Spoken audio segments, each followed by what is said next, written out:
Hello students, so we are going to study about the cardiopulmonary resuscitation, that is the CPR. So what does CPR stands for? CPR means C for cardio, that is heart, P for pulmonary, that is lung, and R for resuscitation, that is recovery. So definition of CPR: cardiopulmonary resuscitation is a technique of basic life support for the purpose of oxygenation to the heart, lung and brain until and unless the appropriate medical treatment can come and restore the normal cardiopulmonary function. So क्या है cardiopulmonary resuscitation? एक technique है basic life support का. इसका main जो purpose है that is of oxygenation हमको मिलना चाहिए कहाँ कहाँ, हार्ट, लंग और ब्रेन को. कब तक? जब तक कि अप्रोप्रिएट मेडिकल फैसिलिटी क्या ना हो जाए, पहुंच ना जाए और आपके नॉर्मल कार्डियो पल्मोनरी जो फंक्शन है वो नॉर्मल रिस्टोर ना हो जाए. ठीक है. So this is about the definition.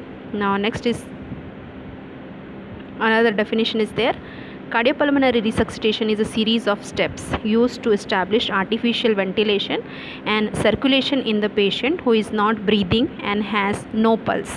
So cardiopulmonary resuscitation जो है स्टेप बाय स्टेप सीरीज़ है आर्टिफिशियल वेंटिलेशन देने के लिए एंड सर्कुलेशन देने के लिए पेशेंट को. Who is not breathing and has no pulse. किसके लिए? जिस पर्सन का ब्रीदिंग भी नहीं है और जिसका पल्स भी क्या नहीं हो रहा है, फील नहीं हो रहा है. So it is an life saving procedure. Okay. So इसलिए हम लोग इसको बेसिक लाइफ सपोर्ट के अंदर में इसको हम लोग रखते हैं.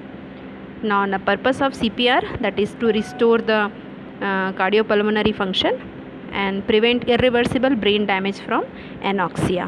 सो मेन कार्डियक और लंग का जो फंक्शन है उसको रिस्टोर करना है, दैट मीन्स प्रीवियस स्टेट में लेकर के आना. And second is the irreversible जो ब्रेन डैमेज है एनॉक्सिया से, मतलब ऑक्सीजन की कमी से, उसको प्रिवेंट करना. Indication of CPR. So indication of CPR में दो चीज़ें हैं. पहला है कार्डियक अरेस्ट, दूसरा है respiratory arrest, and third one is the combination of both. So दोनों जब अरेस्ट होता है the heart is unable to pump sufficient amount of blood and the respiratory system is unable to ventilate properly और unable to restore the normal inspiration and expiration. So that is the respiratory arrest. और कभी कभी दोनों के combination के कारण जो condition arise हुई है, on that time we have to give the cardiopulmonary resuscitation. Now next is the definition of cardiac arrest. So what is cardiac arrest? It is loss of cardiac function, breathing and loss of consciousness. So heart का function stop हो जाना, loss हो जाना, breathing नहीं होगा और person का consciousness level क्या हो जाएगा, लॉस हो जाएगा. Now causes of cardiac arrest यहाँ पे दिया है ना. सो फर्स्ट है हाइपोक्सिया, दैट इज़ ऑक्सीजन का लेवल कम होना. हाइपोटेंशन, ब्लड प्रेशर कम हो जाना. हाइपोथर्मिया, दैट मीन्स टेम्परेचर जो बॉडी का है वो नॉर्मल से सब नॉर्मल हो जाना, कम हो जाना. हाइपोग्लाइसीमिया, दैट मीन्स जो ग्लूकोज का जो लेवल है वो बॉडी में कम हो जाना. Acidosis, that means hydrogen ion का कंसनट्रेशन से रिलेटेड है, एसिडिक हो जाता है. pH जो लेवल है 7 से कम हो जाता है और आपका हाइड्रोजन आयन का कंसनट्रेशन सिक्रेशन जो होता है वो ज़्यादा हो जाता है. Now next is the hypokalaemia. Hypokalaemia का मतलब होता है जो पोटेशियम है बॉडी में वो कम हो जाना, है ना. और पोटेशियम जो है एग्जैक्टली आपके जो सोडियम और इलेक्ट्रोलाइट, सोडियम और पोटेशियम जो इलेक्ट्रोलाइट्स हैं, है ना, उसको सोडियम और पोटेशियम उसको रेगुलेट करने में मेन हेल्प करता है. सो आपके इलेक्ट्रिकल इम्पल्सेस के लिए बहुत ज़रूरी होते हैं इन लोग. सो इलेक्ट्रोलाइट इम्बैलेंस के समय में भी कार्डियक अरेस्ट होता है. नाउ कार्डियक टेम्पोनेड है. Cardiac tamponade is a condition in which the pericardial tissue, है ना, pericardial layer is filled with the fluid. So fluid जब भर जाएगा पेरिकार्डियल लेयर में, that will ultimately compress the heart. Outer side से वो pressure डालेगा and the heart is unable to pump the blood. Okay. Now tension pneumothorax, in which when the pleural space is filled with the air, है ना, air भरते जाएगा और वो exactly lung को कोलैप्स करते जाएगा. और न्यूमोथोरैक्स एक ऐसा कंडीशन है जिसमें लंग्स कोलैप्स हो जाते हैं और पूरा जो एयर है विद द टेंशन आपका इन तो हो पाएगा प्लूरा में, बट आउट होने का वहाँ पर कोई पैसेज नहीं होता कि एयर वहाँ से आउट हो पाए. सो that is the condition pneumothorax, that is air in the pulmonary pleural cavity, sorry. Now thromboembolism, that is pulmonary और coronary कोई भी हो सकता है. थ्रोम्बस, कोई टाइप का थ्रोम्बस या एम्बोलिज्म जो है, एम्बोलस जो है वो जा कर के पल्मोनरी आर्टरी या कोरोनरी आर्टरी को क्या कर सकता है, क्लॉग कर सकता है. तो उस कंडीशन में. Now next is the toxicity. Toxicity आपका बहुत सारे ड्रग्स के थ्रू है. सो आपका डिगॉक्सिन है, लोकल एनेस्थेटिक्स है ना, इंसेक्टिसाइड्स के थ्रू है. सो उनके थ्रू जो टॉक्सिसिटी हो रही है. So these are the causes of cardiac arrest. Now diagnose कैसे करेंगे हम कार्डियक अरेस्ट को. सो ब्लड प्रेशर मेजरमेंट करना है. बीपी आपको फॉल्ट मिलेगा, कम मिलेगा. टेकिंग द पल्स और peripheral arteries and auscultation of the cardiac tone. So सारा चीज़ आपको डिमिनिश्ड मिलेगा बेटा, ठीक है. So next is the diagnosis of cardiac arrest, that is first is the loss of consciousness, loss of apical and the central pulsation, that is carotid and femoral, and apnea. Apnea means cessation of the breathing. So ये चीज़ आपको मिलेगी, ठीक है. सो ये condition है cardiac arrest या respiratory arrest के समय में हम लोग CPR देते हैं. And how it works, CPR कैसे काम करता है. So the air we breathe in travel to our lungs where oxygen is picked up by our blood and then pumped by the heart to our tissues and organs. So जो air हम breathe करते हैं वो lungs को travel करता है ना, और ऑक्सीजन जो है उसके थ्रू अंदर जाता है, और जो ब्लड गया है वहाँ पे वो ब्लड जो गया है वो उसको रिसीव करता है, और उसके बाद हार्ट में जाता है वो ऑक्सीजनेटेड ब्लड, और उसको फिर हार्ट जो है टिश्यूज़ और ऑर्गन को पंप करते हैं. ये नॉर्मल फिनोमेना है. When a person experience cardiac arrest whether due to heart failure in adult और द एल्डरली और an injury such as near drowning और severe trauma in a child, the heart goes from a normal arrhythmic pattern called the ventricular fibrillation. So ये एक ऐसा condition है जिसमें क्या होता है, आपका जब नॉर्मल पर्सन जो है, एक जो नॉर्मल पर्सन है कार्डियक अरेस्ट जब फील करता है ना, because of the heart failure, है ना, अडल्ट या फिर एल्डरनी में ये सब हो सकता है, और इन इंजरी के कारण हो सकता है ना, या फिर नियर ड्रॉनिंग है या सीवियर ट्रॉमा में है ना, और in a child the heart goes from a normal arrhythmic pattern, या फिर एक बच्चे के अंदर में जब नॉर्मल हार्ट जो है नॉर्मल पैटर्न में वो बीट नहीं कर रहा है. वेंट्रिकुलर फिब्रिलेशन मतलब वेंट्रिकुलर जो है वो आपका फास्टर रेट से क्या करने लगता है, आपका इमेच्योर एंड फास्टर रेट से क्या करने लगेगा, बीट करने लगेगा. And eventually ceases to beat all together, और धीरे धीरे ज़्यादा बीट करने के कारण थक जाएगा, और धीरे धीरे फिर वो बीट करना ही, पंप करना ही क्या कर देगा, बंद कर देगा. So these are the condition in which the cardiac arrest का कंडीशन जब क्या होता है, अराइज होता है. हार्ट फेलियर हो गया, नियर ड्रॉनिंग, ट्रॉमा, है ना, आपका वेंट्रिकुलर फिब्रिलेशन, ये सारा कंडीशन है जिसमें person is having the cardiac arrest. Okay, so this prevent oxygen from circulating throughout the body, rapid killing cell and the tissue. So इस कंडीशन में जब हार्ट काम करना बंद कर दिया है, सो ऑक्सीजन जो है वो क्या नहीं हो पाएगा, पूरे बॉडी में सर्कुलेट नहीं हो पाएगा, because heart is unable to pump the sufficient amount of blood. Okay, so it will rapidly kill the cells and the tissues of the body. जब ऑक्सीजन नहीं पहुँचेगा तो वहाँ के जो सेल्स हैं वो ऑक्सीजन की कमी के कारण से क्या होने लगेंगे, डेड होने लगेंगे, किल होने लगेंगे. ठीक है. Now in that time instances cardiopulmonary resuscitation serves as an artificial heartbeat and an artificial respirator. So जो कार्डियोपल्मोनरी रिसक्सिटेशन है at that time, cardiac arrest के टाइम पे किसके रूप में सर्व करता है, आर्टिफिशियल, है ना, आर्टिफिशियल हार्ट बीट. जब हम हार्ट कंप्रेशन देते हैं, सो आर्टिफिशियल हार्ट बीट देता है वो, एंड एन आर्टिफिशियल रेस्पिरेटर, है ना, आर्टिफिशियली रेस्पिरेट करने में भी पर्सन को क्या करता है, वो हेल्प करता है. Now CPR may not save the victim even when performed properly, but if started within 4 minutes of cardiac arrest and defibrillation is provided within 10 minutes, a person has a 40% chance of survival. So जो CPR है बेटा वो victim के life को save नहीं कर सकता, है ना, बट अगर हमने विदिन 4 कार्डियक अरेस्ट होने के 4 मिनट के अंदर हमने क्या कर दिया, इसको स्टार्ट कर दिया, और कार्डियक अरेस्ट होने के 10 मिनट के अंदर में डिफिब्रिलेशन अगर पेशेंट को मिल गया, so there are chances of 40% chances हो जाते हैं कि पर्सन को हम क्या कर सकते हैं, बचा सकते हैं. ठीक है. So this is regarding how CPR works. Okay, now the equipments needed for the CPR. So a hard flat surface चाहिए सबसे पहला हमको. No additional equipment is necessary, but in hospital setting an emergency that is crash cart with defibrillator and cardiac monitor should be brought to the bedside. A crash cart contains, है ना, अगर हमारे पास हम एक हॉस्पिटल से बाहर वाले area में तो हमारे पास कुछ सामान नहीं है, सो एक हार्ड फ्लैट सरफेस चाहिए. बट अगर हम हॉस्पिटल में हैं तो हमको एक इमरजेंसी ट्रॉली होती है, क्रैश कार्ट, और डिफिब्रिलेटर होना चाहिए वहाँ पर. आपका कार्डियक मॉनिटर साथ में होना चाहिए बेड साइड में. तो वो आर्टिकल्स आपके पास अवेलेबल होना चाहिए. और क्रैश कार्ट के अंदर में जो चीज़ें होनी चाहिए, that is the airway equipment होना है, सक्शन इक्विपमेंट होना है, इंट्रावीनस इक्विपमेंट होना है, लेबोरेटरी ट्यूब्स एंड सिरिंजेस वहाँ पर होना है, pre packed medication for advanced life support. ये सारी चीज़ें हमारे पास हॉस्पिटल में अवेलेबल होना है when we are giving the CPR. ठीक है, सो इमरजेंसी सेटिंग में हमको CPR देना है. सो यहाँ पे फेसेस दिया हुआ है, faces of the cardiopulmonary resuscitation. So first face is the basic life support, है ना, जिसमें CAB कैब हम लोग पढ़ते हैं. पहले ABC था, बट अभी अमेरिकन हार्ट इंस्टीट्यूशन ने आपका जो फेसेस है उसको, जो बेसिक लाइफ के स्टेप्स है उसको चेंज कर दिया है. अभी CAB हो गया, दैट इज़ सर्कुलेशन फर्स्ट हो गया है, एयरवे बाद में, उसके बाद third is the breathing. Now phase 2 में आता है आपका ALS. ALS is the advanced cardiac support या फिर एडवांस कार्डियक लाइफ सपोर्ट हम लोग बोलते हैं. इसमें DEF आता है बेटा, that is the D for the drug, E for the ECG and F for the fibrillation. And the phase 3 contains prolong life support, लंबे समय तक आप लाइफ सपोर्ट देंगे.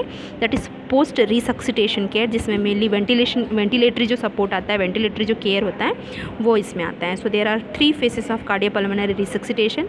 First is the basic life support, second is the advanced cardiac life support and third one is the prolonged life support. ठीक है, सो अगर हम लोग हॉस्पिटल सेटिंग में नहीं हैं, हम लोग इन द रोड हैं और you are a train person, so आप सिर्फ बेसिक लाइफ सपोर्ट दे पाओगे.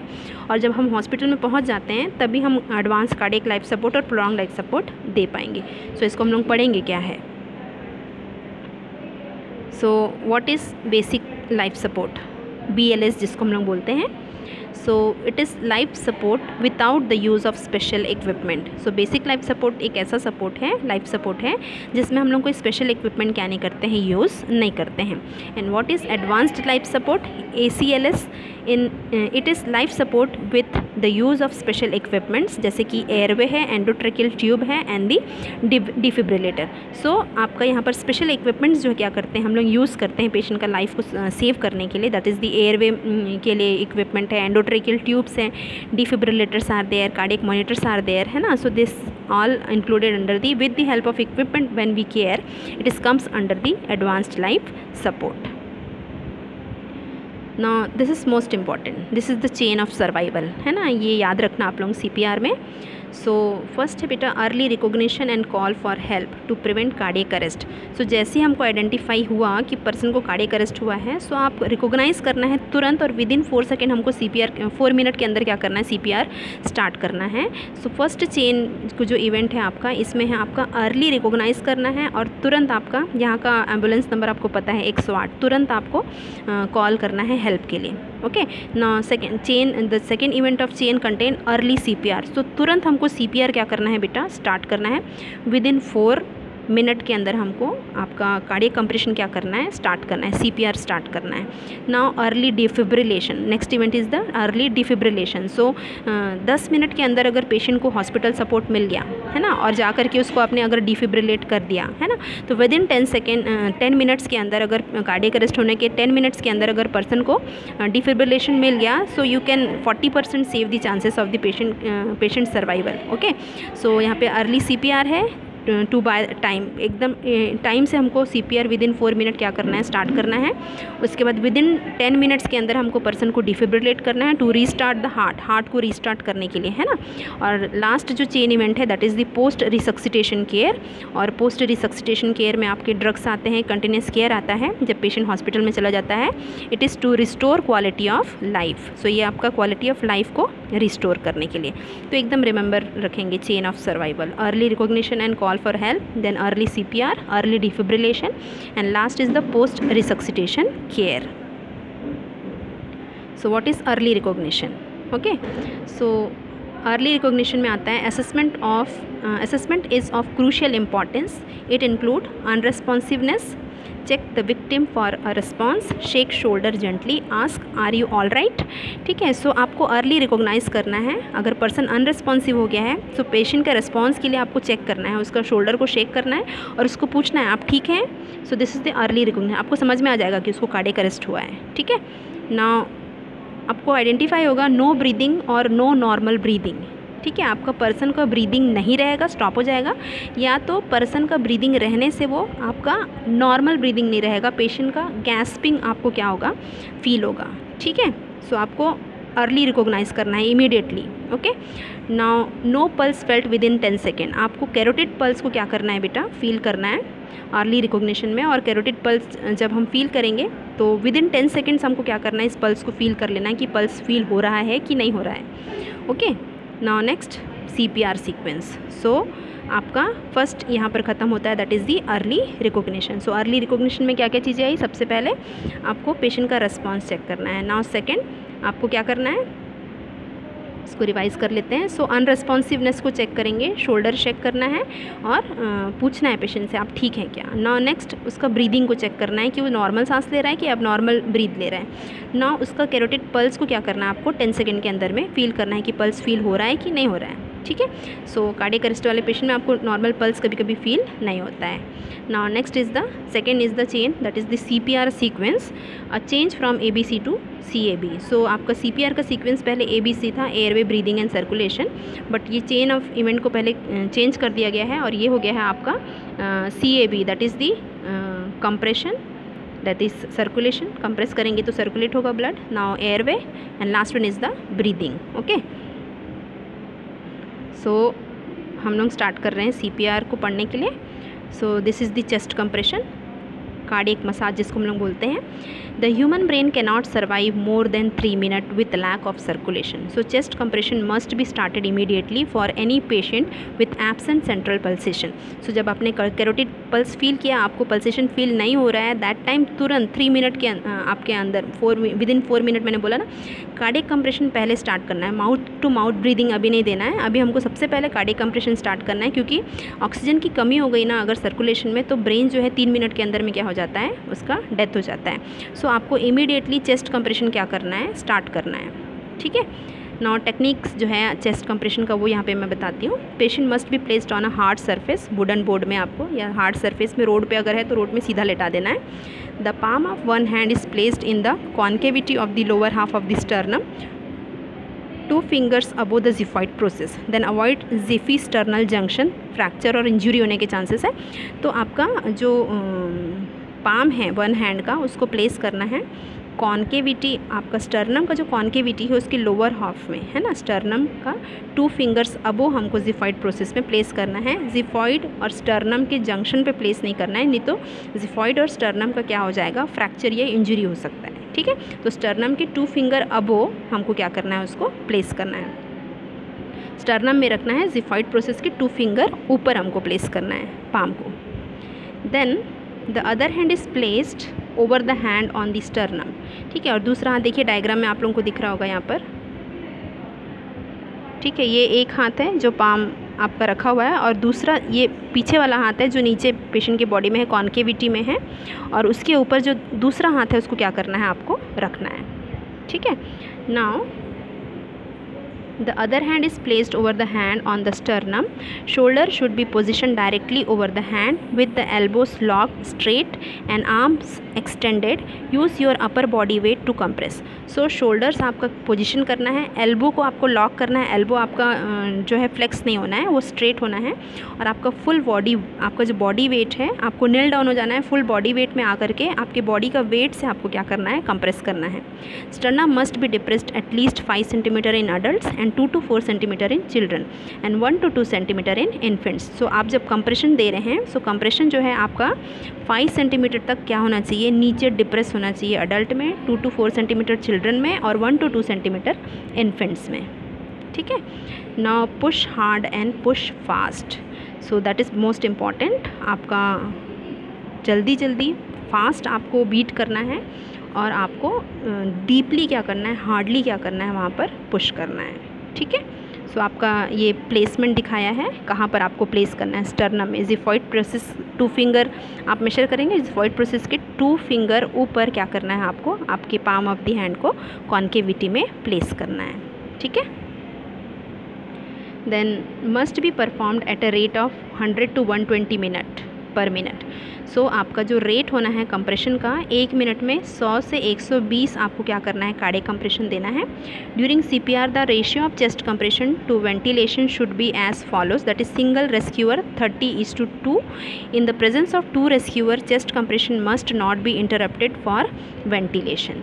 सो अगर आपका सिंगल रेस्क्यूअर है, सिंगल रेस्क्यूअर का मतलब आप अकेले हैं और आप अकेले CPR दे रहे हैं, सो 30 कंप्रेशन देंगे और इन बिटवीन 30 कंप्रेशन आपको 2 रेस्क्यू ब्रीथ देना है।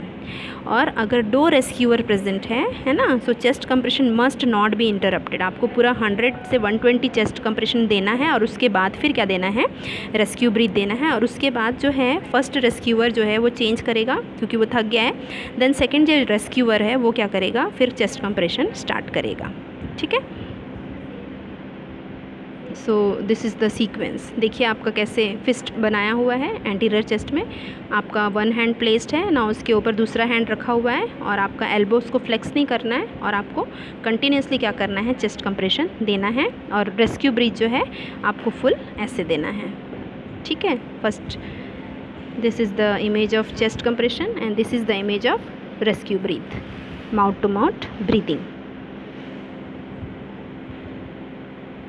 सो चेस्ट कंप्रेशन इन इन्फेंट्स है 0 to 2 मंथ में। So with the help of the thumb या फिर फिंगर हम लोग क्या करते हैं, चेस्ट को कंप्रेस करते हैं। आपका पाम ऑफ द हैंड पूरा वहाँ पर हम लोग नहीं लगाते, with the help of thumb हम क्या करते हैं, चेस्ट कंप्रेशन इन्फेंट्स में देते हैं। Now chest compression must be continued for 2 minutes before reassessment of the cardiac rhythm, ठीक है। आपका कंटिन्यूसली चेस्ट कंप्रेशन हमको 2 मिनट्स के लिए देना है और आपका इन बिटवीन आपको रेस्क्यू ब्रीथ भी देना है। 2 मिनट इक्विवेलेंट टू 5 साइकिल, है ना। 2 मिनट अगर हम दे रहे हैं, अगर हम सिंगल रेस्क्यूअर हैं, हम अकेले अगर रेस्क्यू दे रहे हैं तो 30 कंप्रेशन दे के 2 ब्रीदिंग देना है, फिर 30 कंप्रेशन दे के 2 ब्रीदिंग देना है। सो 2 मिनट में आप 5 साइकिल ऐसा क्या कर सकते हैं, कंप्लीट कर सकते हैं। मेन गोल्डन रूल से याद रखना है, ensure high quality chest compression, rate, depth and recoil, है ना। आपका रेट आपको ध्यान में रखना है 30, नाउ डेप्थ है ना, कितना डीप आप दे रहे हैं, एंड रिकॉइल वापस आपका नीचे जाने के बाद आपका वापस ऊपर आना है, हैंड 5 सेंटीमीटर तक नीचे डिप्रेस होना है और वापस वो री एक्सपैंड होकर के चेस्ट ऊपर तक भी आना है।